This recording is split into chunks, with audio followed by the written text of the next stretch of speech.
Ladies and gentlemen, welcome to another exciting episode of The Devil's Due. I am your host, Carl Duty. Court is back in session. With me, as always, is a man who's recently undergone an artistic change in his musical life. 4 words, people. Cold Slither Cover Band. Mr. Drew Celestino. Oh, you know, the number of times that I've considered covering that song, it's more than you would think, actually. What about their back catalog? Do you celebrate the back catalog? Do they have a back catalog? I just know the one. Love it. Love it. That and the theme song to the movie are basically the greatest things ever. Yeah. Basically. That's probably a really deep cut for the general populace. Maybe just a very quick background on what Cold Slither is. Okay, well, in the 80s, we had the heavy metal craze, and there was also the heavy metal panic, if you will, from the parents groups and all that were scared that these evil CDs and records had insidious hidden messages on them. Yeah, either to, worship Satan or kill yourself or, whatever. They put the record on backwards or even forwards, and the famous Ozzy documentary, the Behind the Music, where the guy is explaining what was hidden in the background on Suicide Solution. Like, get the gun, shoot. And Ozzy's just sitting there, like, listening to this guy talk, and he's just like, I never said get the effing gun. Anyway. Shot! Kind of like that. He was more cohesive even back in the 90s. Time has not been kind to Ozzy. Anyway. No. Still sings somewhat well, though, which is... Yeah, it's weird. It's weird. Strange transformation. But in any case, so in the 80s, music had this kind of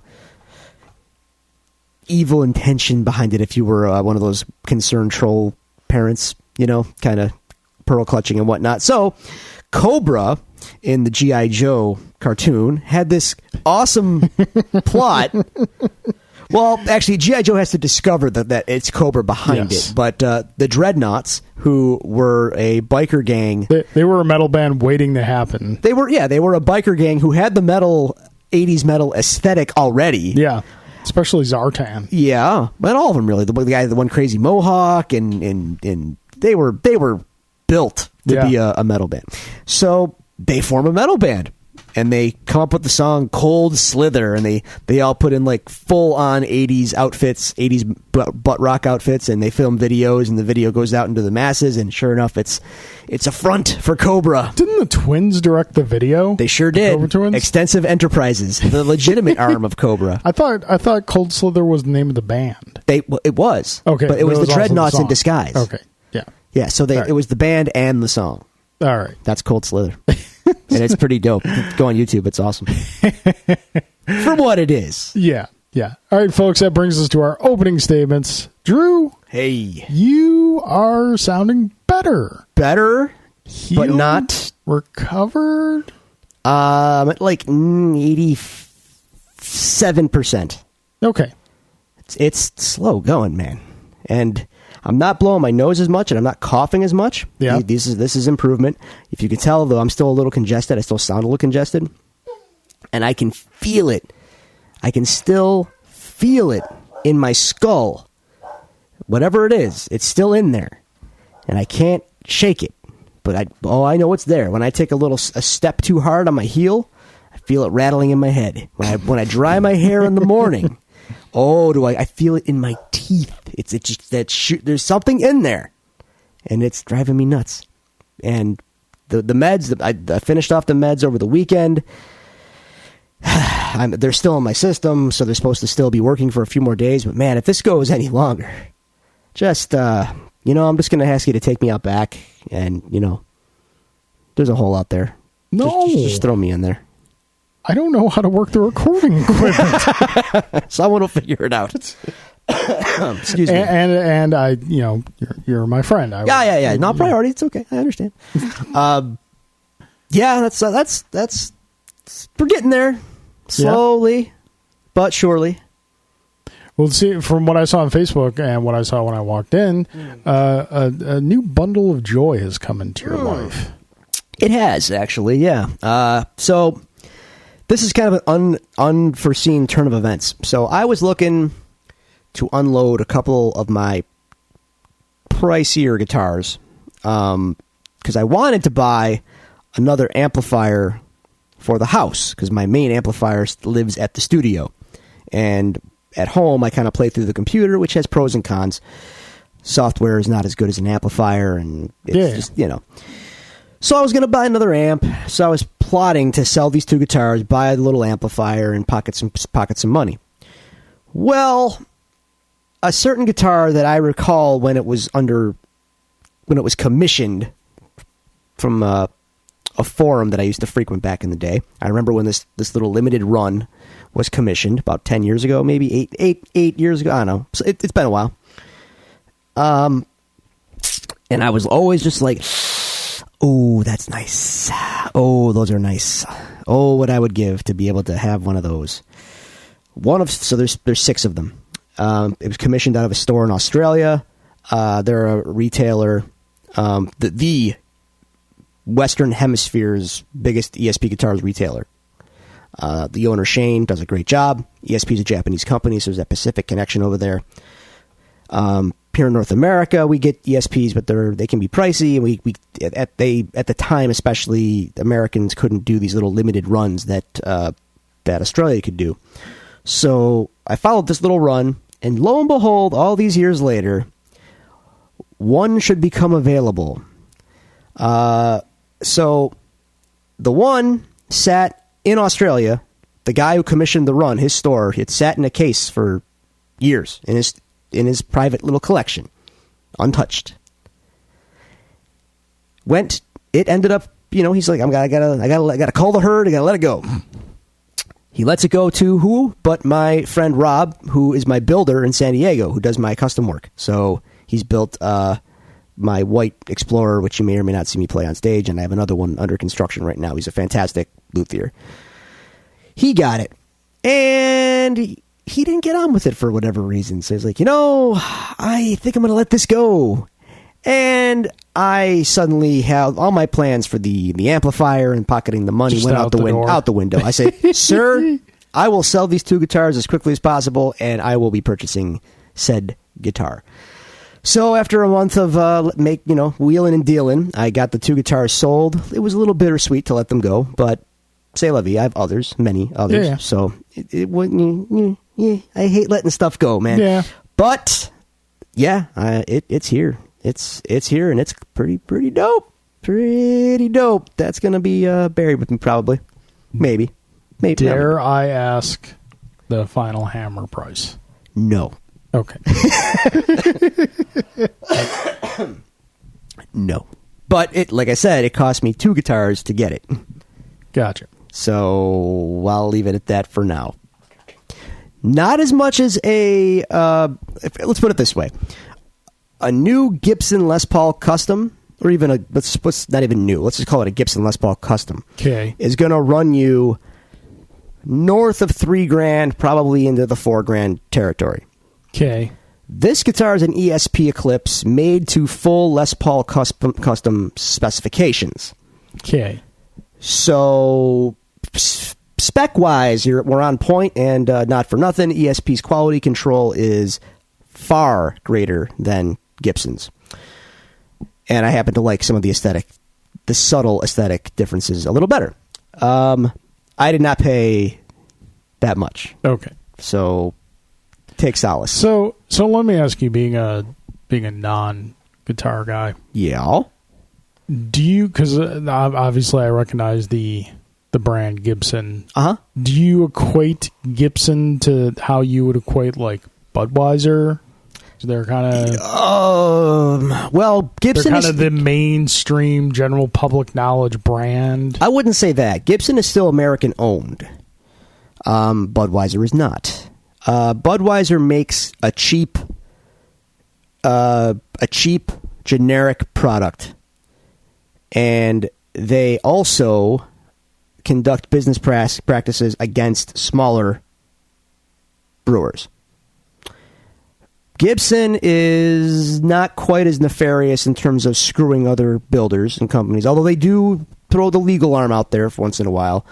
But they still make a fairly high-end product, though their quality control of said high-end product is not as good as it should be. Okay. Although I've heard it's gotten better in recent years, I still am a little suspect of it. They are getting by more on name than they are on quality these days, and not to mention as rock declines, guitar playing is getting a little more niche. And what you're actually seeing is like niche builders and boutique builders kind of gain more prominence, but it's not really prominence. It's just prominence among those of us that are still playing guitar and care, if that makes any sense. Yeah. So it's fat. They are more of a lifestyle brand than a quality instrument maker. If that, like Harley Davidson. It's like the closest example I can think of. People don't want it necessarily because they know that it's a quality piece of equipment. They want it because of the brand name. Yeah. Gibson knows this, and that's why the quality control can be spotty, because those of us that are really paying attention, they don't really care about. They're more just, we just want to get them out to the stores, and the 50-year-old plus crowd who wants to be Jimmy Page will buy them. Yeah. So what is your guitar brand of choice? ESP, which that one is, and if like I said, my builder, Rob, I would just ask him to do something. Okay. Based on an ESP, just usually. curious. Yep. If I had to pick off-the-shelf brands, I'd probably say, ESP or their import line, which is made in Korea, not in Japan. That would be the LTD. They for bang for the buck, fantastic guitars. And even though I do not, it's not my style guitar, and I cannot I feel weird playing them, and they don't look right on me. I'm a weird sucker for Ibanez like shredder guitars. Okay. So like Steve Vai's guitars and the super strats, basically. I can't play them, and they just don't fit with me at all. But I'm a sucker for them. I look when I see them, just like, oh, that's really cool. Oh, that's cool. But I could never play one. Do you own one? Yeah, that's a super strat right there. Okay. That's an Ibanez guitar right there. All right. My first guitar. I mean, I look at the rack of guitars. It's just like, to what you're informed about as compared to what I'm informed about. Like, I could lay out 5 or 6 fight sticks in front of you, and it'd look the everything's same got a to you nuance. Yeah. So it's like that. There's a niche for everybody. So anyway, that was pretty exciting. But if we're going to dive into the week, the illness has been the main thing, kind of knocking me back this week. Friday was a little bit concerning. We had to take Lucas in to get one of his canines removed. Oh, Lucas. So that was a little nerve-wracking. Dropped him off in the morning. He was not happy to go. He was shaking as I left because he was just not happy to be at the vet's office, which is weird because, man, she babies him so much. Rocky's the same way. As soon as you walk in, like, there's that little space between the outer door and the inner door. As soon as he gets inside that space, he is a floor mat. Yeah, Lucas kind of the same way. Which is, again, man, my vet's fantastic. Like, she has a real soft spot for the Bassets especially, so I don't know why he's so iffy, but anyway, that was we were worried about him because that's a pretty major extraction. Yeah. And anytime you're going to put your dog under, it's just a little scary. So he's fine. He's back. He was back to himself the next day. Nice. And other than that, we had, what did we have? I guess we had the Bills game, right? And that was whatever. Yeah. It happened. Yeah. I drank a lot of Vermont beer on Sunday. The Bills won an ugly, ugly game against a terrible, terrible team. So there's legitimately nothing to get excited about. Go Bills. And it's week 1. They could go 4-0 to start, and I'd be like, okay. I've seen that game before. Yeah, I've seen that act I've before, seen this sir. before. Then they finished the season 5-11. Yeah. So that was, whatever. Friday we did have game night. You were not here. Alan also did not partake. What'd you guys play? We played Mountain of Madness. I've never heard of it. So you know how we have our we got our particular. Oh, you didn't like it. Styles of game that we we've been friends long enough that I can kind of tell from the outset of how you start a sentence that It's not that it's a bad game. It's actually a clever game. But let's just say that, you have the kind of style of games you're into. Yeah. I've discovered the kind of games I'm not into. Okay. Games where I have to act and like so. Oh, like a charades type acting and whatnot. Not charades. Like Pandemic. Is that the one where everyone's got a role and there's like people you get asked questions and you have to lie or you have to be deceitful. Oh no, I know what you're talking about. You got to act Werewolf something. by Night. Werewolf by like Night. That. Yeah. That's a good one. So probably a good thing we never played that Batman card game because that's a lot of that. Anything where I have to act out things, or in this particular case, there's a whole deck of quirk cards where you are given an insanity of some kind. Yeah, and you have to act that out during your turn. Don't make me do tricks. I just want to play the game.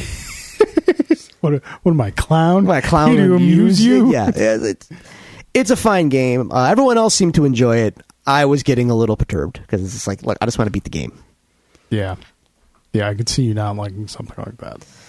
So anyway, that's about. I think actually that's all we played. Took a lot longer than expected, as I'm finding every game does. Those boxes lie, sir. Well, no. See, here's the thing, though. A first playthrough of any game, add 30 to 40 minutes to the time of the box. Minimum, yeah. Games we've played multiple times, like Seven Wonders, we knock out. We can crush that. Yeah, that's true. We can get like 3 or 4. So the box, what the box should really say is your mileage may vary. That is true. There should be 2 numbers on it. First playthrough, 6 hours. Veteran, 30 minutes. I ended up playing a new game. I'll get to that in my week. So, to be honest, that's really it for me, man. That's it for you. I helped save a runaway dog yesterday too. Way to go, you! Oh man, got in my voice lesson. I'm driving up Forest, and there was a dog running down the street, down the middle of Forest Avenue. I'm like, oh my god! Yeah. So another car it's the one chasing it, and we're both trying to. I saw it. He's trying to slowly get. I mean, luckily traffic wasn't that bad, so he was like in the other lane trying to cut it off, trying to box him in. So I put my hazards on, and then sure enough, like 10 other cars behind us in each direction. Actually, they all saw what was going on, and everybody kind of slowed down. This dog ran through like 2 major intersections. It was kind of hairy. Fortunately, he got tired, and we got to a residential area, and he started running on lawns, which was I felt much better about. Finally slowed down enough where we all kind of like started parking to the side, and we all just got out and slowly encircled him. And poor guy. He was a rescue dog. He was a foster. He was someone's foster dog. He's okay. He was good. Okay. So yeah, did my good deed for the week. So good. That's it. Awesome. Well, my weeks. Earlier in the week, I actually downloaded a game off the PlayStation Store. Not Windjammers? Well, I've been playing Windjammers, don't get me wrong. I've been playing a lot of Windjammers. Putting in the work. Yeah. A lot of lag on the online, though. That's a shame. Crazy. There's a free-to-play game on PlayStation Network called Dreadnought. Okay. And it is... how best to describe this? It's like aerial dogfighting, but with capital starships. Okay. Wow. Yeah. So like there's in the free to play version, you get 4 different ships and you can upgrade them. And then you just kind of, there's like deathmatch where you spawn in on the stage, and the stage are like these massive space stations or whatnot. Then you can just like, fly around, but it's with like, imagine flying around like the Corellian Corvette or the Tantive 4 from Star Wars or Star Destroyer. You're doing it with that. Controls in this game are fantastic. Okay. You thrust and steer with the left analog stick. Thrust. You go up and down with the... Stop. Family show. You go up and down with the L1, R1 buttons. You aim with the left analog stick, and then you have different weapon array choices with the standard buttons. Okay. And you fire with the trigger as well. Well, another really cool thing about this is it makes use of the touchscreen to where like you can swipe kind of hearkening back to the PC X-Wing days, you can redirect the energy in your ship to different areas. Like if you want to bolster your shields, you swipe right. If you want to boost your weapons, you swipe left. If you want to boost your engine, you swipe up. And it's a lot of fun. Cool. Like it's free, and like I'm perfectly content with the free version. You get 4 different ships. You get kind of a medium class assault ship, kind of like a battleship. And then you get a kind of a assist ship, maintenance and repair ship, but it's like really fast and very maneuverable. Then you get like your kind of standard big capital ship, like Star Destroyer type, which is the one I use a lot. It's like really slow moving, but packs a really big punch. And then you get a ship that in the description, there's like audio description of each ship when you first try out. It's got a great tutorial system. The guy says, this is basically just a gun with engine strapped to it. So it's kind of like a sniper ship. It's just like a big rail gun, and you just kind of like does a lot of damage.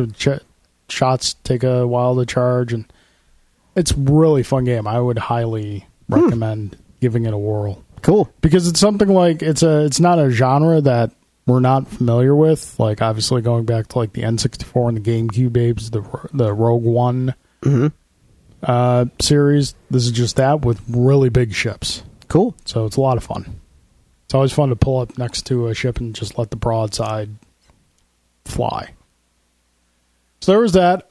Friday night, I was not able to make game night because my friends Brian and Corey, who will be getting married next month, I know because I'm officiating the ceremony, they had their Jack and Jill bachelorette party. Cool. That was a lot of fun. I was at a quaint little watering hole called the Walmore Inn out in West Seneca.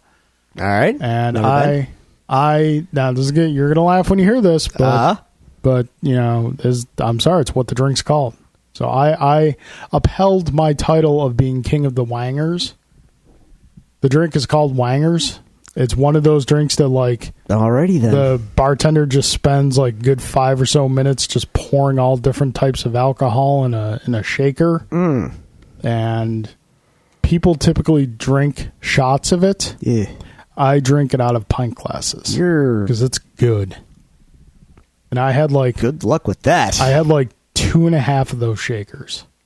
Wow. So yeah, that seems like a lot. It was good. Well, as long as you're happy. Yeah, it was a good time. You were feeling the joy. Yeah, I was having a good time. Everybody was. Okay. You were just marrying people at the bar. Huh? You were just marrying people at the bar. You know, funny. I'm officiated. Let's go. Who wants to get married? Exactly. I said to them Friday night, I'm like, because this Friday I'm going to get licensed and whatnot. You're not even licensed and you're doing this? Yeah. You just you just fill out a form, pay a Sure. Get licensed as an officiant. I figured you would have been on top of that by now, though, seeing as the wedding is, It's next month. I got plenty of time. All right. I said I'm just going to trick people into getting married at the reception. Like when they get good and liquored up, I'll be like, "Hey, surprise! Hey, you like that guy? Yeah. Hey, you like that girl? Yeah. I now pronounce you man and wife. I'm out. See ya. Done." So yeah, that'll be fun. That's a good idea. Yeah. So that was Friday night. Thursday night was X-Wing night per Norma. It's on the calendar now. Scumtember continues. So how'd we fare? We went 0-3. Ooh. We got lit up pretty badly. Ooh. I had I'm experimenting with the scum and villainy. Fair enough. So I'm trying different builds of different things. So yeah. I'm sorry, my 2-ship build couldn't fend off 4 Y-wings. Wow. Laser turrets. Oh wow.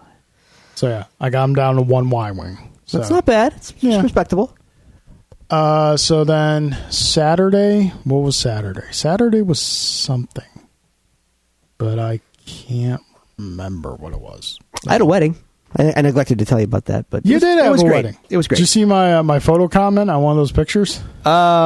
Maybe. Poster of twins? Yes. You were not the first one to observe this. Okay. Sunday was the football game. We discussed that. Nah. Sunday night, my friend Adam came over and we played some games. I played Manhattan Project for the first time. Why do I think I've played that? I don't think you've played it, but Alan has it, and he always brings it. He suggested it on numerous occasions. What kind of game is that? Worker placement. Worker placement. Okay. A lot of fun. Really, really enjoyable. So yeah, that was pretty much it. You got a nice 4-day weekend coming up. Why? It's Julie's birthday. Oh, right. Julie's birthday is Friday night, so I took off Friday and I took off Monday, just boy. because. Nice. So, ladies and gentlemen, those are our weeks. If you would like to tell us your week, send us any questions or comments. You can do so at the following social media locations. You can find us on Twitter at DevilsDoPod. You can go to Facebook.com/DevilsDoPod. You can email us at TheDevilsDoPod@gmail.com, or you can find all these resources available to you on our website, TheDevilsDoPodcast.com.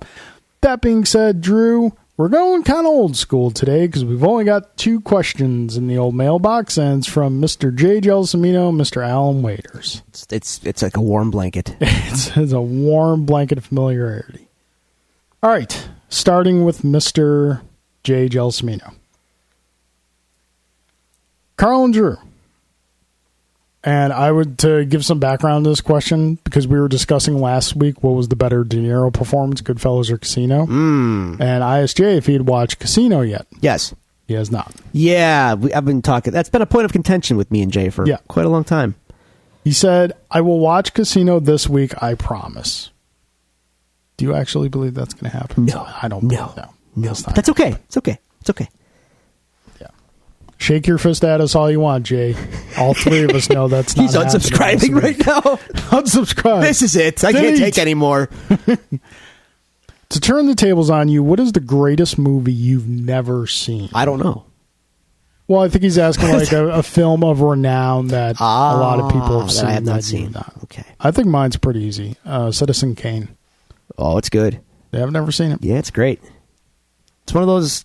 Again, it was a media major, so it was kind of on the syllabus. But from a filmmaking standpoint, it's amazing, captivating, and in terms of execution, just masterful. And it's still ripped off to this day. Like So good movie. I guess in my case, if we're talking like that, I would have to say both really, Casablanca and Gone with the Wind. Haven't seen either. I can forgive you Gone with the Wind. Casablanca, you gotta see that. Yeah. It might be the perfect movie. RoboCop's my perfect movie, so we might be off on a slightly different tangent. RoboCop's a damn good movie. It's pretty Casablanca might be the perfect movie. I saw a video of Peter Weller playing video games against RoboCop. Have you seen this? I saw that too. Who was in the RoboCop suit? I don't know. That was Peter Weller. It was a good-looking RoboCop suit too. It was RoboCop. It was dude dressed in film accurate. Yes. RoboCop suit playing the old Data East RoboCop arcade game. And Peter Weller was playing the pinball machine. And right next to him, RoboCop is playing the RoboCop pinball machine. Magical. Peter Weller. It was Peter Weller. Man, I could swear. I only saw the video for a second, so I got to watch it again. But I could swear that it was a movie accurate suit, but it had improvements on it. I gotta investigate further. Not only that, dude was moving exactly to screen spec. Oh. Like he would do like the whole tank turn pivot thing. Yeah. So yeah. Awesome. Anyway, those two are probably. You should definitely watch Casablanca. You would love the character Rick Blaine. Okay. The Humphrey Bogart. You'd love him. More recently, I would say I haven't seen Interstellar, and I don't care. Interstellar's good. Everyone thinks I would love it, and I probably would. But I have this whole. Man, once you're on my bad list, you don't really get back on very easily, and I'm just Nolan'd out. Rise has kind of killed me with Nolan. That was kind of the end for me. No, that's not true. Inception was kind of my breaking point because it was I can forgive a good filmmaker a misstep or two. I enjoyed Inception, but yeah, Rise was. Inception's fine, but the audience wanted to make audience killed it for me. Basically, yes, that's a good point. Yeah. Bro, Inception, bro, so deep. When you say something is the next blank. Yeah, you're wrong. That Well, 9 times out of 10, you're wrong. So anyway, Interstellar is probably the most recent example of a great movie that I missed out. Sorry. Yeah, you like it. I've come to this is kind of my policy now. Yeah. With you. Oh. If there's something I think is really good that I think you will enjoy, Yeah. I will tell you about it once, maybe twice. Okay. Because I find whenever something is good, the more people tell you to watch it, the less likely you are to watch it. The wall gets a little higher to clear. See Rick and Morty, which you have not. I made an attempt, and it was not online like I was promised, and that's just, that's as far as I was going to go. See, okay, I'm putting some effort for these things. There's only so many hoops I'll go through, man. Nobody ever stumbled across a treasure chest. They had to dig for it. I did. Many times. Okay. Go on. Carl, if you had to light a fire and you had nothing but a match and a face, whose would you think would work best? Danny Trejo's, Ray Liotta's, Hugh Jackman's, or Daniel Craig's? This is a tough call because I feel immediately after I light the match, I'm not going to need the match because I'm going to be too busy getting whooped. No, not necessarily. I think, it could be a friendly lighting of the match. You know what? From everything I've seen, and if I'm going to get beaten by someone, I'd like it to be this guy. But from everything I've seen, Danny Trejo is a really nice guy. When he's not, to be a really nice when he's guy. not, butchering people with machetes. Well, you got to have a day job. So yeah, I would say Danny Trejo. That's the right answer. Ray Liotta's face, while it looks like it could light a match, I bet it's more soft than it is hard. Yeah. And just a thought. And if Dan Trejo decided they needed to end me after lighting a match on his face, it'd be like that scene from The Simpsons when Rainier Wolfcastle was on Inside the Actors Studio. It's an honor to eat your hot lead, sir. Okay, Drew. Yes. You're starting a gang. Yeah, I am. You may select 4 people as enforcers from wrestling. Who do you select? How many? 4. 4. And why are the other 3 still not as terrifying as Minoru Suzuki? I can pick 4 enforcers. And real quick, before you do this, yes. Interesting trivia. By knowing me, you are less than 6 degrees of separation removed from Bam Bam Bigelow. Am I? Yes. My friends Brian and Corey, who I mentioned earlier. Yes. Corey's mother. Yes. Once married to Bam Bam Bigelow. Well, he's dead, so... Oh, yeah. That's amazing. And he also had one of the worst intro songs ever.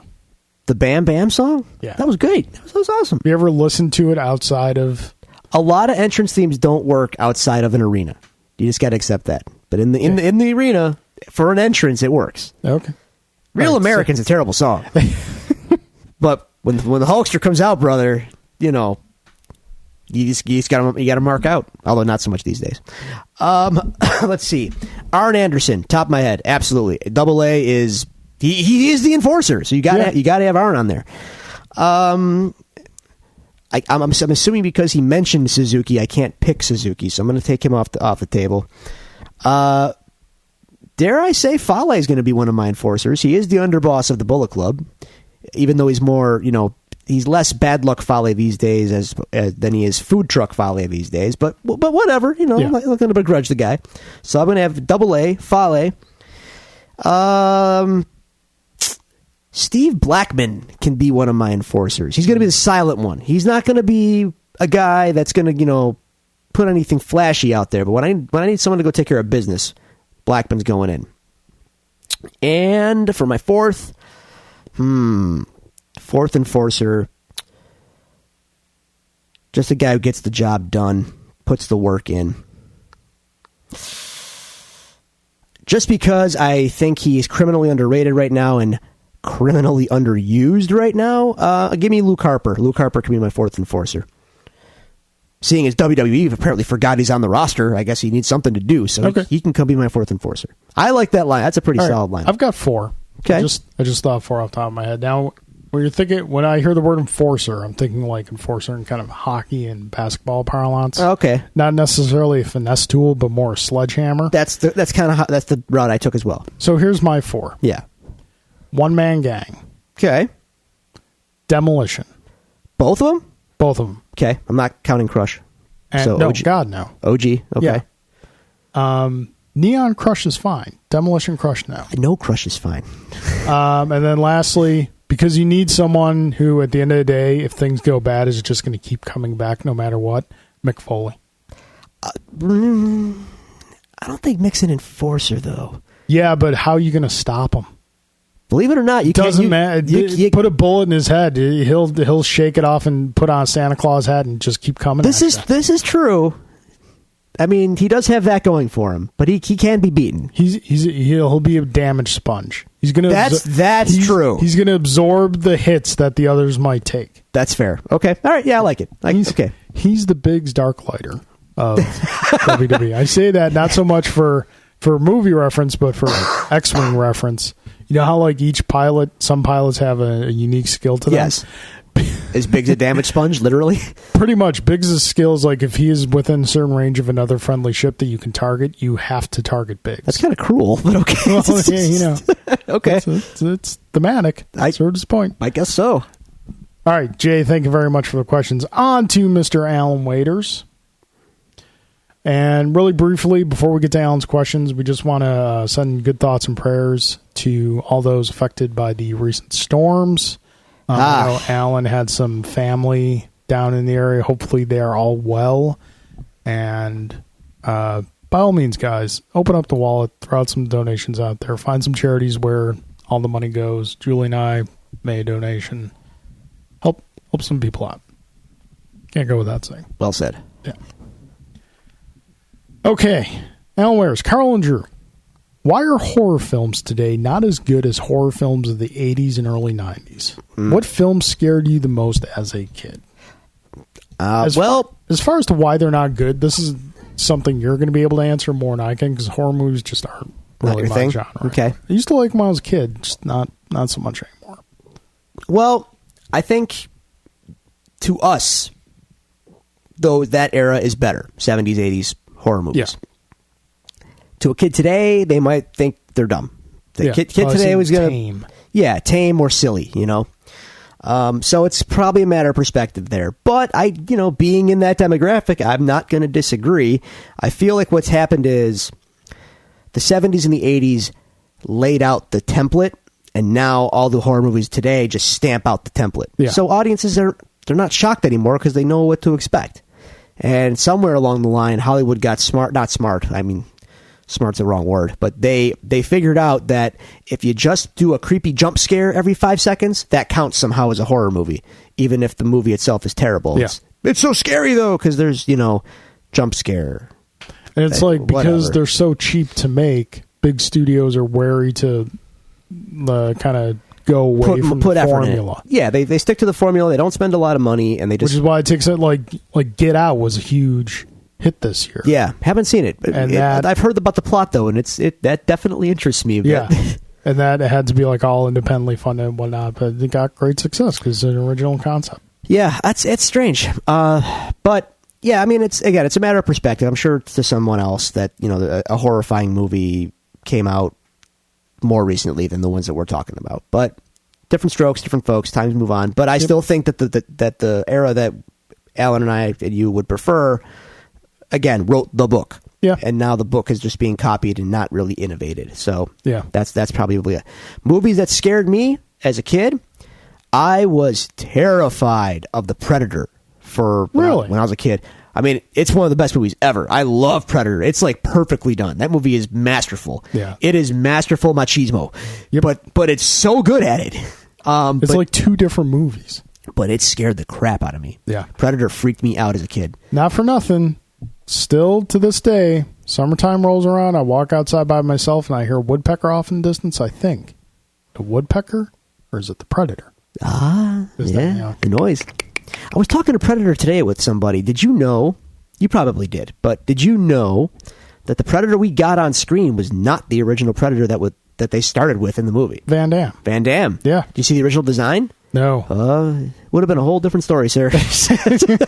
Would have been a whole different story. So I think the film that scared me the most as a kid was my first Nightmare on Elm Street movie, which would have been Nightmare on Elm Street 3. See, those didn't scare me. I liked those. Well, that was my first real encounter with like a horror, modern horror film. I loved like the Universal classics, the black and white. No, see, those never scared me. Yeah, they're because they're not. Yeah, it's again, it was a different template. Sure. For horror when those were made. The template wasn't made yet. They made the template, and then Carpenter and Craven reinvented the template in the 70s, 80s. Right. So yeah, Nightmare on Elm Street 3, Dream Warriors, and then like I got over it and I watched all the Nightmare on Elm Street and Friday the 13th and Halloween's and whatnot. So yeah. I have an affinity for the monsters themselves, but the movies that they're in usually aren't that good. Yeah, I think Nightmare on Elm Street started out like legit horror movie, but with each one got campier and campier. Sure. Friday the 13th. Say likewise. It didn't so much get campier. See, campier. It just kind of never strayed from the formula. It was like, no, not this really. This is what it is. Well, here's the tank. How are you going to kill the tank? He did go to New York. And space. Oh, God. That was underrated. That was fantastic. It's a terrible movie. The holodeck scene was just... That was fun. Oh, God. It's got one of the best kills in the franchise. Which one? When he puts the girl's head in the liquid nitrogen and then smashes her face into ice. That's a good one. That was incredible. Very Mortal Kombat Sub-Zero-y. Yeah. That's awesome. That was amazing when I saw that. Anyway, Halloween. Yeah, never did anything for me. I know he's like the original. They're great. Like they're the first. The first one. The underlying story of Halloween is probably the best of the three major franchises. If you don't go too deep into it, yeah. Just the base level. Yeah, it was... Don't look into the origin of Michael Myers, because then it gets dumb. Yeah. But just the base is good. And Child's Play. Underrated. New one coming out. See... Cult of Chucky. I think this is like the 18th one. That many? I don't know. I stopped caring. It's like, I think we're approaching double digits. I think once they hit Bride, I was like, I'm done here. Did you ever see... there was an internet video when Bride came out. It was Bride or one of them. They did this promo thing that was straight genius. You know how like in the bus stops they got like the light up signs. A lot of times they put movie posters. Oh yeah, I've seen that. I've seen this. Yeah, the little guy in the Chucky suit comes bursting through the glass. I'm like, A, that's genius. Yes. B, if that happens to me, I'm not running. I'm punching. Yeah, because I'm out of shape. I don't like to run. I can't run away. I can't. I'm full of chocolate. So, yeah. Okay, Carl. Do you think Sony blew it early this year when they had exclusive games like Horizon Zero Dawn, Neo, and Tales of Vesperia? They have not had a must-have game since. Do you think they are waiting for Christmas to launch holiday games? I don't think they necessarily blew it earlier in the year. When you have a game that's ready, most of those games were released around the holiday times. There's always going to be big releases around holiday times. They haven't had like a lot of huge games since then, but they definitely didn't blow it. Like Horizon Zero Dawn was a system selling game, and the other two were really good, solid titles. I mean, and just in comparison, I'm not saying this is a dig or anything. The Switch has had Zelda, which is a system-selling, genre-defying game. Yeah. Do they really have a system-selling must-have game between Zelda and Mario? Mario Kart 8 Deluxe, and Splatoon 2, both of them. I would say Splatoon 2 is good. I wouldn't say it's systems must-have system I selling. think you don't understand the Splatoon fan base. I understand the Nintendo fan base and that kind of. There's segments there. I don't think Sony blew it. I mean, you have. I think, to be fair, those three games that Jay mentioned were all released around the same time. Alan, no, we're on Alan. Are we on Alan? Yeah. Oh, I'm sorry. My apologies. Are you sure about this? Yeah. Okay, my bad. I can't keep track anymore. I think he's got a point. I think maybe perhaps Sony could have spaced those three titles out over the course of the year and gave them a little more zazz push to kind of if they were all sprinkle a little Nintendo dust on them and make people thirsty a little bit before the next game comes out. Well, now, the thing is, Sony doesn't have to do this because they have sold so many consoles. Yeah. It doesn't really matter anymore. But, if you are feeling a little starved right now, a little, not for nothing, but, a little restraint goes a long way. If they were all first-party Sony-made games, yeah, I'd agree with you. Sure.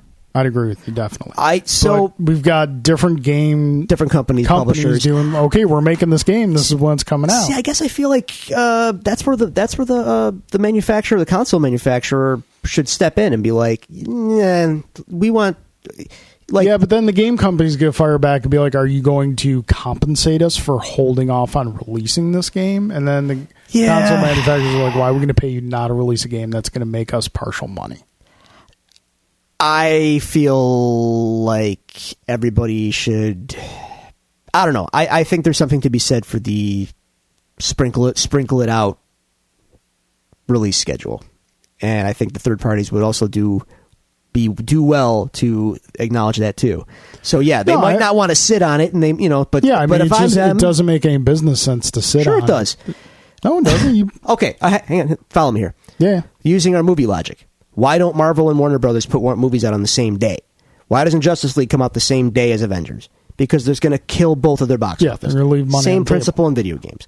If the 3 games launch in the same window, maybe if you would have held out a little bit longer, you could have sold X more games. Now, I'm sure they got a spreadsheet somewhere that figures out that that's negligible, but in theory, that's my point. Like, maybe if they would have just a little bit, sprinkle it out over the course of the year, give each title a real marquee showing. I think, though, like, it's slightly different with video games than with movies, because with movies, I don't think there's the competitiveness. I think they all just want to make money out, don't necessarily think they want to knock each other off. To use a video game example, every November we get a Call of Duty now. Sure. And sure enough, every November we get a couple games from big companies that are first-person shooters that are trying to take over that number one spot from Call of Duty. Last year was Titanfall 2 and Battlefield 1. Sure. I think there's a lot more competitiveness in the video game market than there is in the film market. Well, I'm sure Warner Brothers would love Marvel to go away. Well, no, yeah, they probably would, but here's another thing. Movie makers are smart enough to know, you know what, even today at like $10 a pop, we're probably going to go see both movies. We're going to go see Avengers and Justice League. Yeah. Video games at $60 a pop. You choose your money. You choose a little more wisely. The same type game come out at the same time. You're only getting one. Well, again, to further my point, then those 3 titles should be more. They should. No, I get that. I'm just saying again with first party titles. I think everybody should play nicer together. Everybody's looking out for each other. That's all I'm saying. I've learned these past couple months. The way we view how decisions video games companies make is very different in that you view it from an artistic standpoint. I view it from a business standpoint. I always try to view everything from an artist's perspective because I think there's more value there.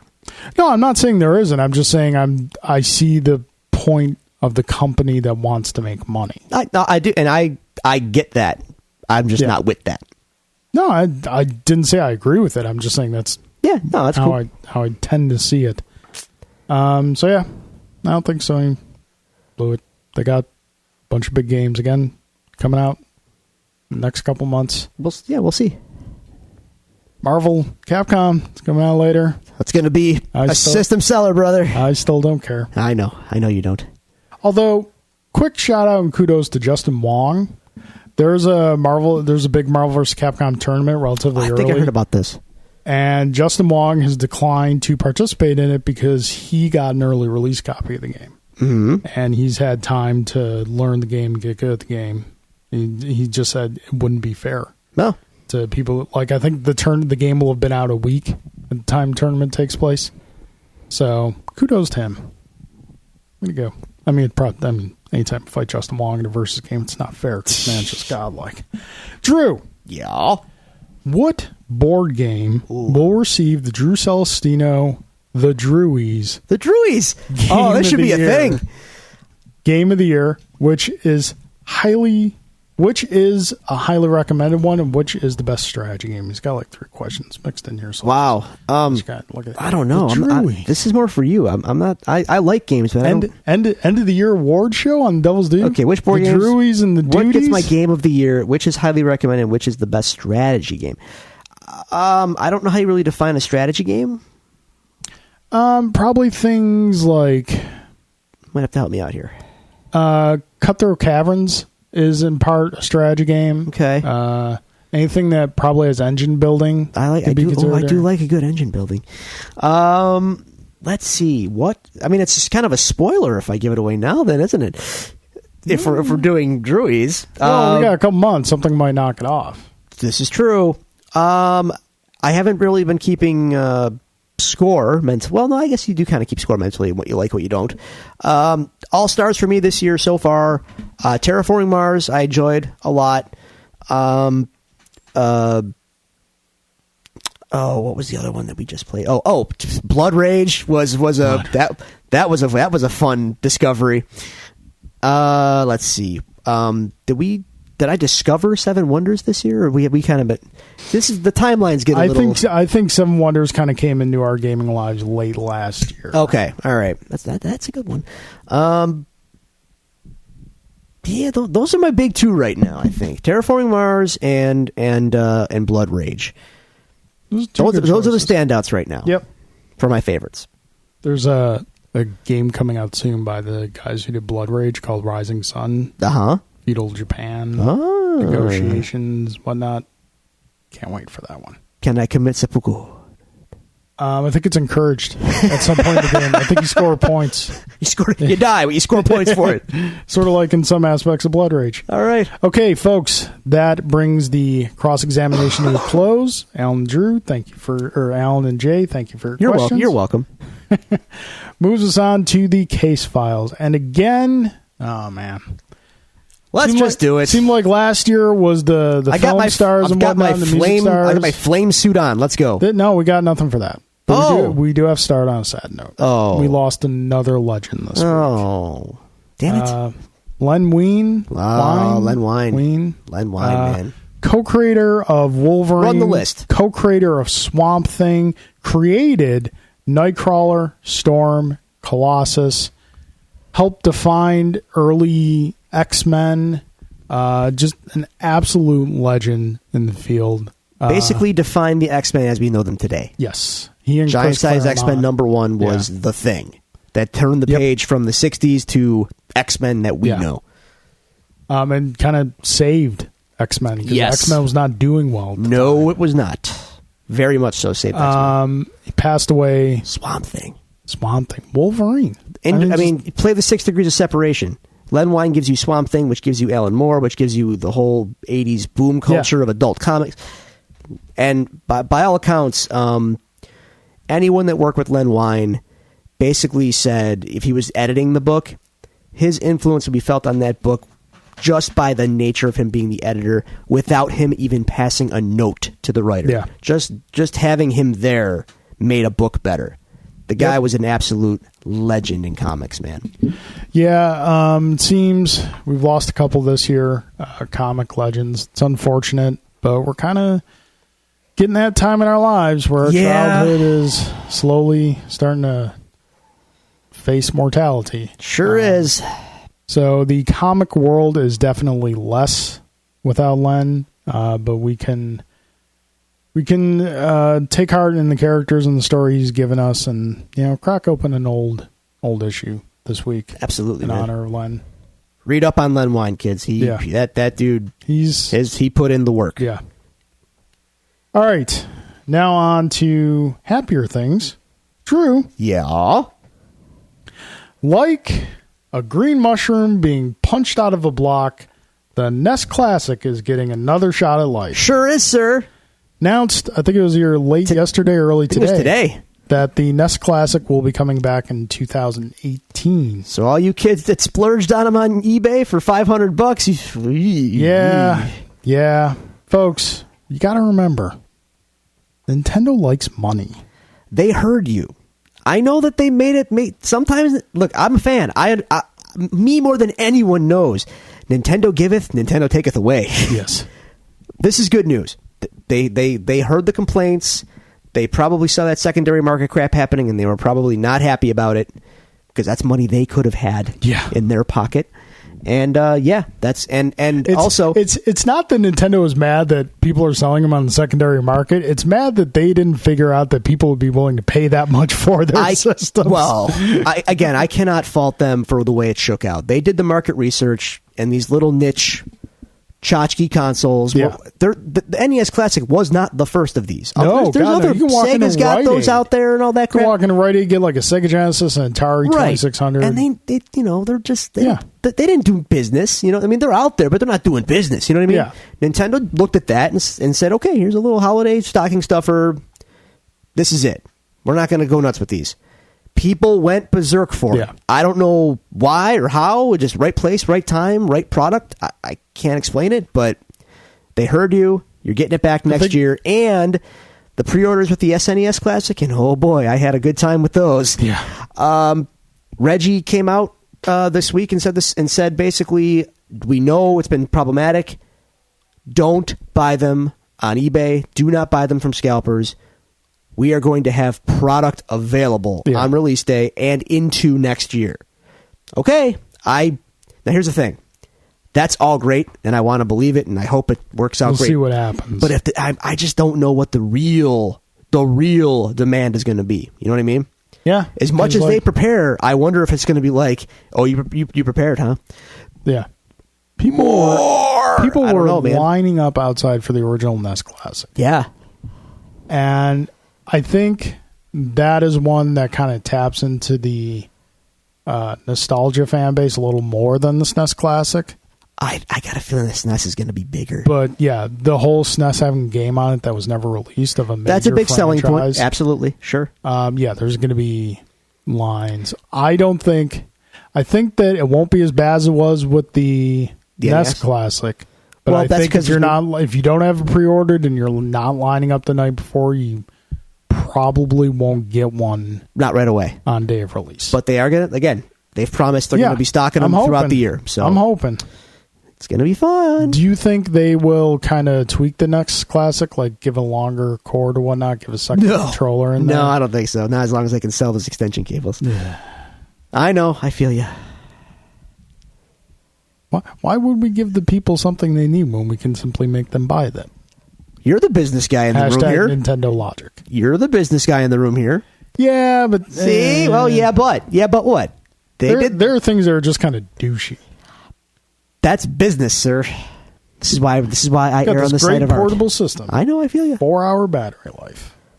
Have fun. Go buy a battery. Depends on the game. Okay. So, two big pieces of news from the galaxy far, far away. Yeah, actually. Return of the Jedi, you might say?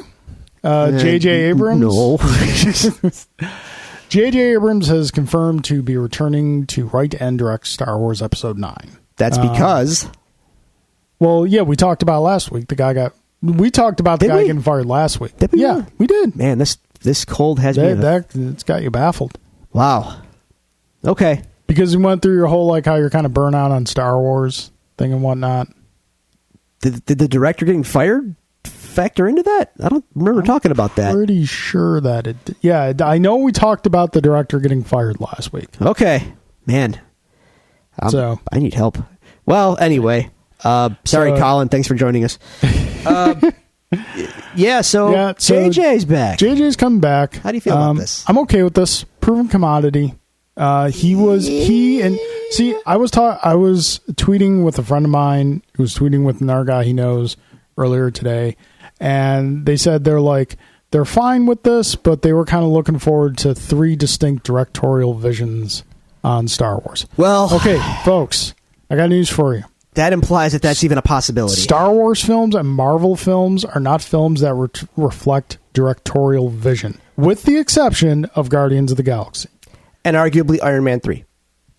Yeah. Shane Black put a little more personality into it. Christmas. What? All his films take place at Christmas. Do they really? Yeah, you never noticed that? No. Yeah. Well, that's weird. Check it out. Wow, okay. These films are made large in part, like, yes, the director makes them. He says action and cut. But the products are made large in part by the companies that own them. Yeah. Now, 99% of the time, I would be against this. I would be against a corporate product. Why are you okay with this one? Because you know what? Marvel knows what they're doing. Yeah. I just want a Marvel film. Yeah. I want Marvel's Ant-Man. You don't want Edgar yes, Wright's I Ant-Man. understand. I want Disney's Star Wars because they've shown with 2 movies they know what Star Wars should feel like. And they've also shown a lot of reluctance to push it forward. We don't know they haven't had really an opportunity to push it forward yet. This is Force true. Awakens, You are absolutely right. Kathleen Kennedy and J.J. Abrams You're right. were really smart with Force Awakens because they knew that people needed to be reminded why they love Star Wars. Yes, absolutely. And they did that while still introducing new concepts. It's not like a light speed jump forward. I wouldn't say concepts, but characters that we like. We do like all the they were very smart with introducing new people with ties to the old and making sure, and I guess this is credit to JJ, casting them well enough and giving them enough chemistry together to make us care. Yeah. So, full marks. Yeah. So, I am okay with JJ coming back. Over 2 movies, Disney / Kathleen Kennedy have given me no reason to doubt their decisions. Loved Force Awakens, loved Rogue One. So I'm as optimistic as I ever was. It's a safe choice. I get it. Here's why I'm nervous. I'm a JJ vet, sir.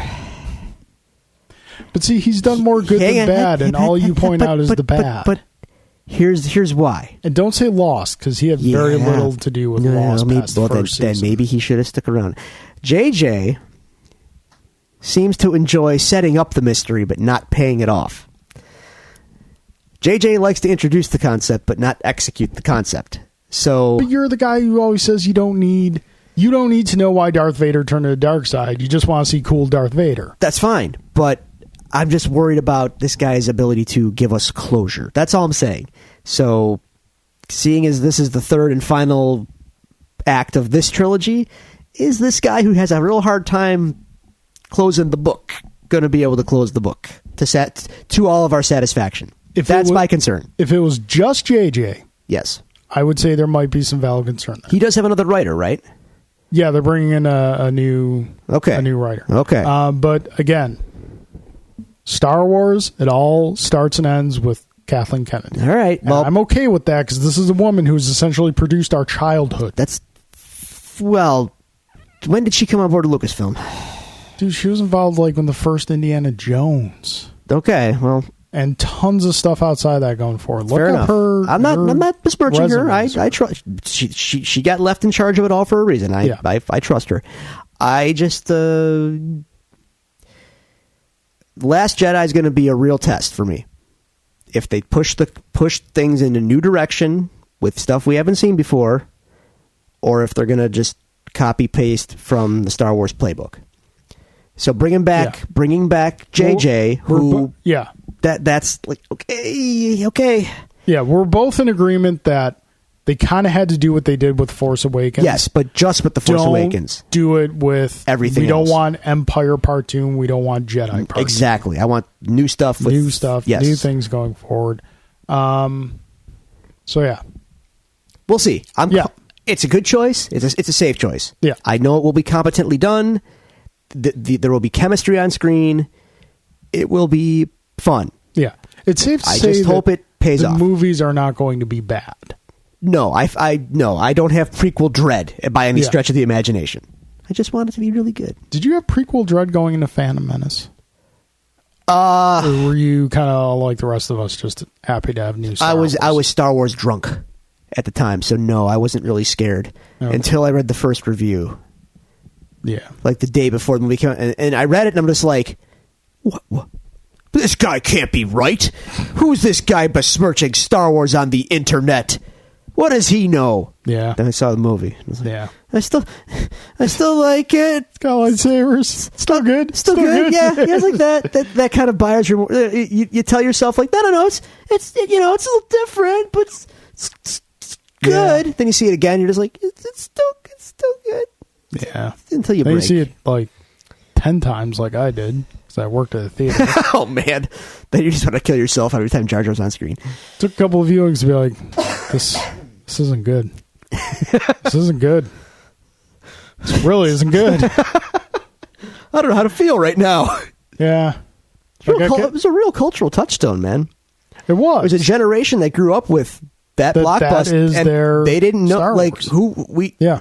The thought that it could disappoint wasn't even on our radar. Yeah. It was like an impossibility. Yeah. Mm-hmm. That had happened. Yep.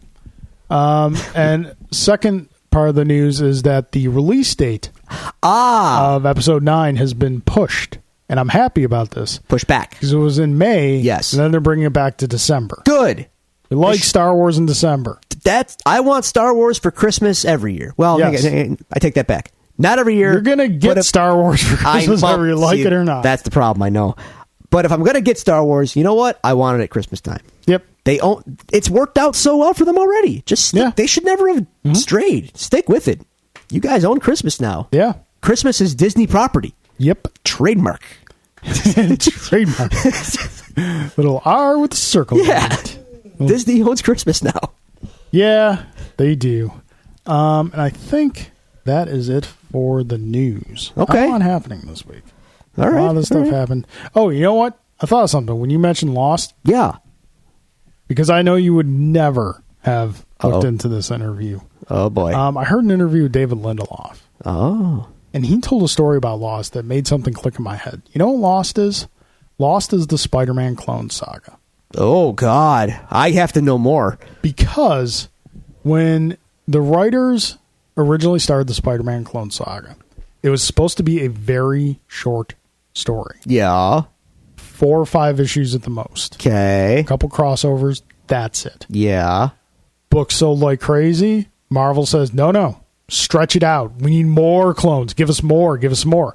Same thing happened with Lost. The original plan for Lost was, I think, 4 or 5 seasons. I think originally it was 3. It ended up going and then 6, I think. ABC said, no, 10 seasons. Well, they didn't get there. They compromised on 7 or well, that's fair. But and they said, like, the writers were just like, there's so much stuff we can stretch out here. Yeah, that's fine, but I still would have preferred. So I'm just saying. That's a fair point, but here's the thing. Even if they have to stretch it out, at least have your ending in mind. And those guys, Lindelof and Carlton Cuse, he was the other guy that was in charge, and JJ, they all have since come out and said, like, we had no plan. We were winging it. Like Same thing with friggin' Ronald Moore over on Battlestar Galactica. Battlestar Galactica. Paul Dini was involved in Lost, too. Man, Battlestar. Did you ever watch Battlestar Galactica, the new one? Okay. You're like the third person this week in the past 7 days to ask me that. It's great. Yeah, I've heard it's good. Until it's not. Then it falls off a cliff. And it doesn't recover, by the way. So, and here's why it's extra egregious. In the title, in the opening credits, they talk about the Cylons. The Cylons have bombed the human, whatever. The Cylons are organized, or the Cylons did this and this, and they have a plan. And they have a plan. That was in the credits. It never came to fruition. What was the plan? Ronald D. Moore comes out later on and says, like, yeah, we didn't know. We just put that in there because it sounded cool. No! You can't do that! No! You gotta pay that off, dude! Yeah, no, I get you. No, when we mentioned, like, not... that interview just triggered in that's my, fair. in That's my head. That's a fair point. I just... You can stretch it out, but just stick your landing. But you had no landing. So, it's like, folks, we're stretching things out. We're stretching the flight out a little longer. The bad news is we still have no landing gear. Enjoy the ride. Folks, we're going down. So light them up. Light them up, because we're going down. All right. That brings news to a close. Time to, looks like, at least for me... Oh, no. Okay. Just making sure. As I look over, Marvel. It's interesting to see that your notes, like mine, are sparse on this episode. I usually fill up this page. Short episode. Short episode, but I a good episode. It's a good episode. I can sum it up pretty quickly, though. All you can eat buffet? Let's get to know each other? Yes, there you go. Let's get to know each other. Yeah. That's the theme of the whole episode. But it's done really well. Yes. Yeah. Yes, And it is. Like, with more important stuff thrown in there. Again, we get more Danny and Luke getting to know each other. Right. And it's great. And I love it. And I hate Danny. Yet there he is with Luke, and I'm like, I see you guys. You guys are good together. He's so much better in this series. He really is, actually. Danny is infinitely more tolerable in this show than he was in Iron Fist on its own. So this is episode 4, entitled "The Royal Dragon." Yeah. So we got the Defenders together. All 4 of them are together. Yes. They're running away from Midland Circle. Mm-hmm. They hide out in a Chinese restaurant called, like you do, the Royal Dragon. Well, if you're going to find a place to hide out, and you've been fighting, so you got to up your carb load. You got a carb load, sure, yeah. Got to replenish. As Danny points out, got to replenish my chi. And they had a lot to replenish because Danny had to buy 4 of everything on the menu. He did, and he had to pay the rent for 6 months to hide out there. Fair enough. Fair enough. Yeah. Matt is the only person hiding out in the beginning. So he's still putting on the ruse, as it were. Yes, hiding out literally and figuratively because he's keeping the scarf on. Correct, exactly. Now, Matt and Danny are the only guys clued into the hand. Jess and Luke still in the dark, and they're not buying it. They're both very skeptical. Yeah. Jess, from her perspective, she's still working a case. Right. Luke is still kind of chasing down the white hat who's hiring the kids in Harlem. Correct. Their worlds are about to get a whole lot bigger in this episode. Yes, this is... Yeah. Now, Jess, again, detective. Yeah. Investigator. Yeah. She obviously knows Matt's putting on a show, and she figures out, you are Daredevil. You're Daredevil. Yeah. And not only does she figure it out, she's like, they're 2 steps away from figuring it out. So you're not fooling anyone here. Right. Matt just wants to, exit the situation as quickly as possible. Yeah, which is strange, because, he at least knows that Danny is hip to the hand. Yeah. Maybe at least tag up with him. Stop trying to go it alone all the time, Matt. You know what? I think that we still have a little bit of shell shock with Matt. Sure. From losing Elektra. Yeah, and then re-encountering her. Yeah. And he doesn't, even people he doesn't know, he wants to protect.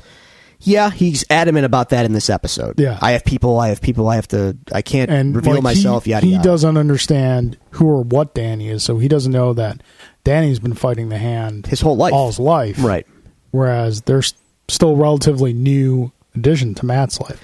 So he's just trying to get away from the situation, but essentially to protect the rest of them. Someone does point out, though, as he says, I have to protect those I care about, yada yada. Does someone actually say to him, and we don't?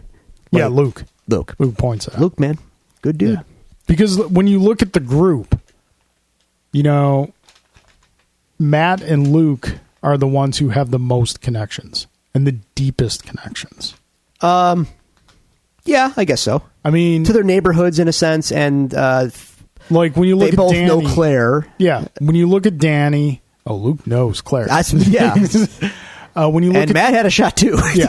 When you look at Danny, New York is not home for him. No. So there's not a connection there, and his relationship with Colleen is still relatively new. Yes. Yeah. So whereas there's a deep emotional tie there, it's not like, Matt and Foggy. Right. History. Right. Jessica is constantly pushing people away, even those closest to her. Yeah. She is not a team player, as it were. So Matt and Luke, I think, are the ones who are most interested in protecting those closest to them. Who do I got here? Well, he eventually does take off the mask. Yeah, Jessica convinces him to stay and take off the mask. I have a note here. When he does, his hair's looking really good for being in that scarf. Well, the scarf breathes well. I guess so. Took it off and he was perfectly coiffed. And dude's Matt Murdock.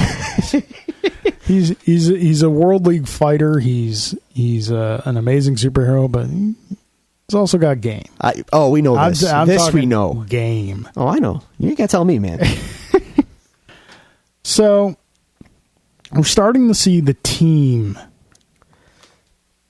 concept creep in with these characters. Yeah, Jess They're is by not. no means a teen. No, not yet. But Danny is eager. Danny sees this as kind of, for lack of a better term, fate. I have in my notes twice here. Danny is the voice of reason in this episode. Yeah. Several times I wrote that down because he's the one trying to say, like, we should work together. Yeah, we are stronger together. Yeah. You know, I'm the Iron Fist, you're a blind ninja, you're bulletproof. Whatever you are, Yeah. classy. Yeah. So Matt eventually does give away, you know, he explains, I'm Daredevil, yada, yada. So Elektra, meanwhile, is having something of a Murphy, it's you moment. Little bit. She's examining the scars, and later on in the episode, we see when she's in the weapons room, she's focusing on the Psy. Yeah. She did. Before White Hat stupidly Elektra, questioned her. It's you. Elektra, it's you. Anyway. I just got this image in my head of Matt running into a kitchen with the white silk robe. I really have to tell you something. I love you. I want this to be a thing. Oh, that's great. That's fantastic, actually. Foggy sitting on the floor watching TV. Can you do that? Can you do that, Dad? Oh, magical. Just magical. So I have a question about Alexandra now. Yeah. Right? We established last episode that she is in charge of the hand. Yes. And she's been in charge for a long time. Which Jess also figures out. Well, she doesn't know it's her per se, but she figures out that whoever's in charge of all these shell companies over the centuries is the same person. The signature is the same. Yes. The names aren't too different either. Right. Not only do we learn last episode she's the leader of the hand, we start to learn this episode she's not the only leader of the hand. No, there's multiple. There's 5 fingers of the hand, apparently. Yes. It's getting a little warm in here. So she's dying, right? Yes. If she's dying, okay, so she's dying. You learn. All right. I guess I'll explain I it. guess my big question is, like, she's dying. She's the head of the hand. Yeah. What does she want? What? Destroy New York. Great. Why? You're gonna die. It'll come to light. All right. Yep. Okay. So it was interesting to get the history lesson on the hand, and I want to ask you. If it's accurate? Yeah, again, you've read much more Daredevil than I You'd think I have. would know, and I honestly, I don't. Okay. I drew a lot of parallels between the hand as they described him in this show to, like, League of Assassins from DC. Okay. Because, being responsible, Pompeii, the whole secret Chernobyl. society thing. Yeah. That's Illuminati, a little. That's a bit of a stretch, I think, from where they came from in the comics. But I think that's sort of accurate with the different heads of the clan. I think. Obviously, nowadays, I think they stick with one. So I think Elektra has led them for a stretch. Daredevil, infamously, led them for a stretch. Yep. Avoid that storyline, kids. Shadowlands. No. Okay, so one of them being a taxidermist, apparently. Yes, I thought he was a butcher when the scene first started. I thought he might have been a butcher. Either way, yeah, he's cutting up an animal. He's cutting up a bear. Yeah, he killed Winnie the Pooh. Yeah, kind of. He's getting his hands into his honey pot. Jess being the reluctant one to join in here, and then Luke gets to be the voice of reason for a minute. Yeah, Jess leaves. She does for a hot minute. Luke tries to get her back. Yep. There's a little unresolved, awkward tension there. And I want to remind Luke you have coffee waiting at home. Yeah. With Claire. I think both actors played that scene extremely well. Okay. So yeah. Claire at home, Luke. I'm just saying. Yeah, no. Just saying, buddy. Anyway, all right. So Stick shows up. Yes. Now, if you're watching Daredevil in the context of Daredevil, Stick can be kind of a pardon the pun, a stick in the mud figure. So, like, because his goals are nebulous, and he kind of complicates Matt's life, and we like Matt, and we relate to Matt, and yada yada. And this is everything Stick has been telling Matt. Right. So now here we are in Defenders, and Matt's still being a child about all this, and all I can think watching this is like, all right, at this point, he's right. What more do you need to know that he's right? Stop being a child and man up this one. I know you don't like the guy, but he is on the right page this time. Yeah, I don't think it's necessarily a question of whether or not Matt thinks Stick is right. It's just an issue of how wary Matt is of Stick's tactics to go about getting what he wants. Fair enough, but I mean, I think the cat's out of the bag here. No, I get that. Everyone seems... Danny knows what you're dealing with. Stick is corroborating. Yeah. You know now, too. You've dealt with Nobu and them as well. Yeah. Buddy, time to start making decisions. Yep. You know? So I would like Matt to have maybe just lighten up a little bit sooner than he did here in this episode. Yeah, it's interesting to see Stick almost reverent to Danny. A little bit, although he does point out that Danny's not that smart. Well, yeah, he's an idiot. Stomps on his cell phone. They're tracking you, dummy.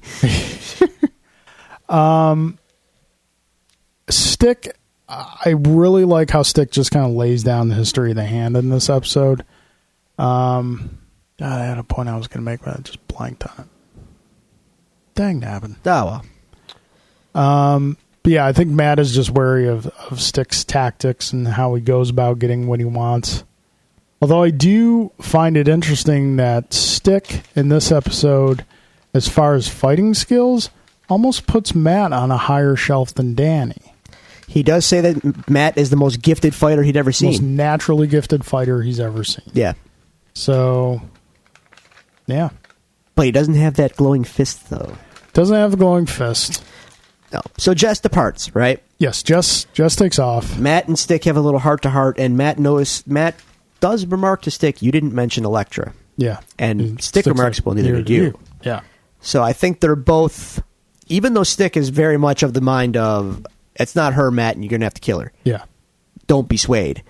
At the same time, Matt, by pointing out that he didn't mention her, I think they both might have a second thought or two about what they may have to do with Elektra. Yeah. I think Stick is, if he sees the opportunity, he will kill her. But I think at the same time, if he sees an opportunity to save her, he's not necessarily not going to act on it. Yeah, well... Whereas Matt is exact opposite. Sure. Matt's going to try with everything he can in his power to save her. Yeah. Because that's just, I mean, their relationship aside, that's who Matt is. Yes. So speak of the devil. Alexander shows up. Yep. Conveniently. Yes. And civilly. Yeah. Very civilly. Yeah. Let's talk. She tries to sway. Apparently what she really wants is Danny. Yeah, she wants Danny and she wants him alive. Yeah. So that she needs Danny for whatever purpose that she needs him for. And she puts out the very weak offer that if you come with me, I may let you all live. Yeah. Okay. I don't think that's quite going to do the job to get him to come with you peacefully, but whatever. So obviously the team is not having this. Team, loose definition. Elektra shows up. It's about to go down.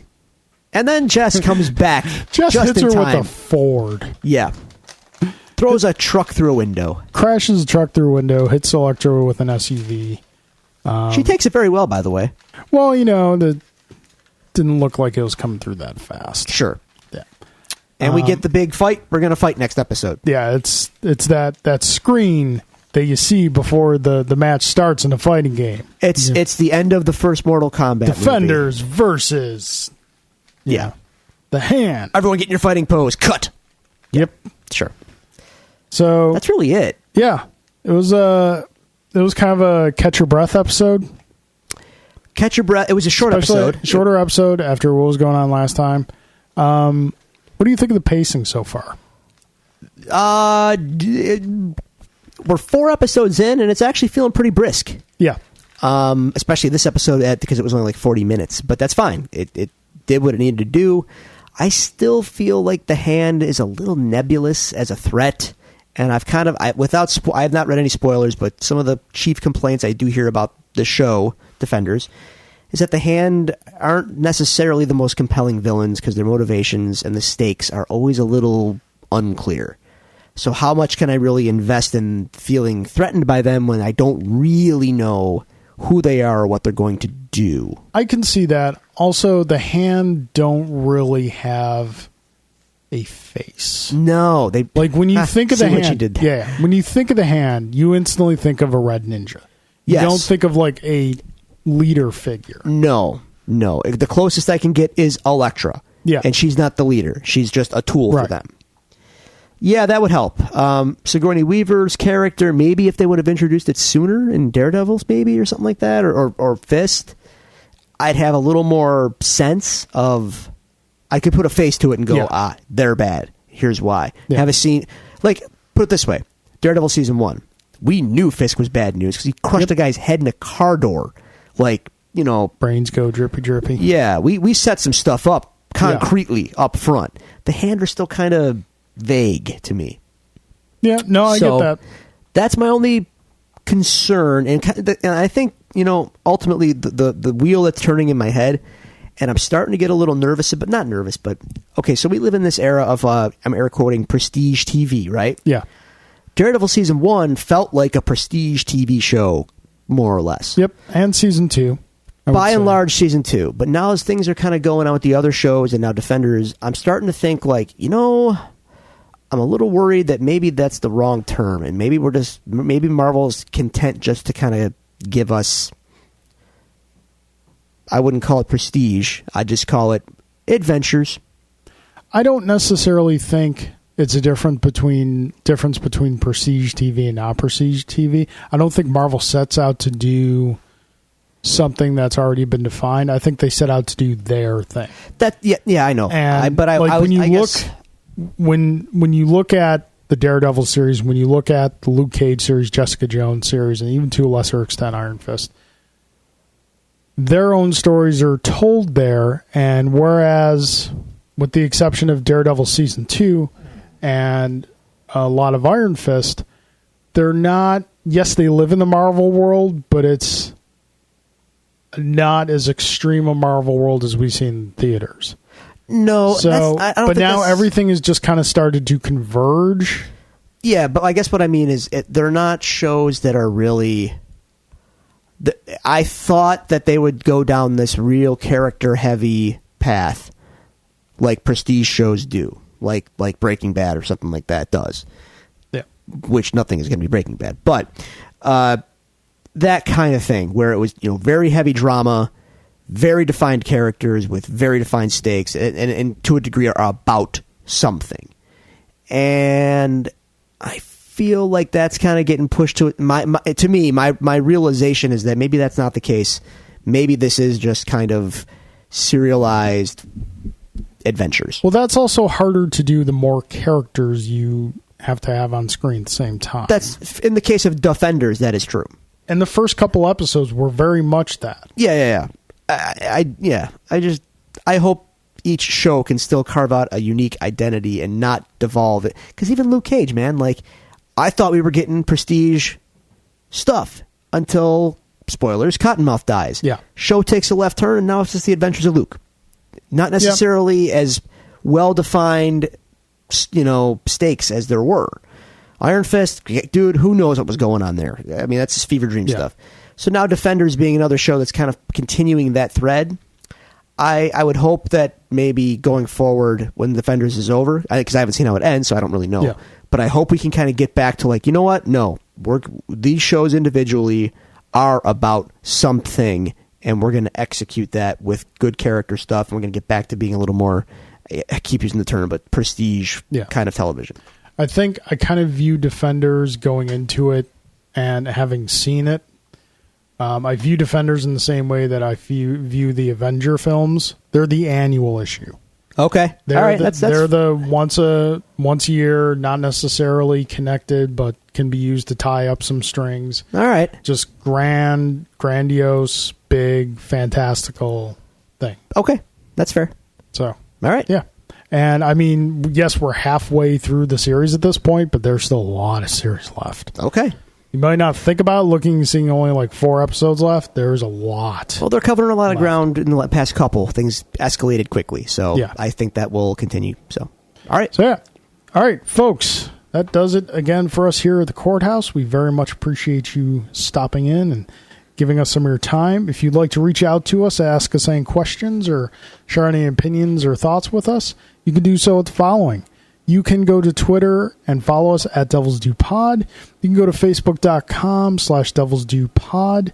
You can email us at thedevilsdopod@gmail.com, or you can find all these resources available to you on our website, thedevilsdopodcast.com. Drew, any parting thoughts? Preliminary. Don't look for it yet, but I'm just going to put out there that hopefully, pending acceptance, you may also add Spotify to that list. But we'll see about that. Ooh. So I'll keep you posted. When I have more information or possible confirmation or rejection, I'll let you know. All righty. There you go. Excellent. All right, folks. Thank you very much for joining us. Court is adjourned.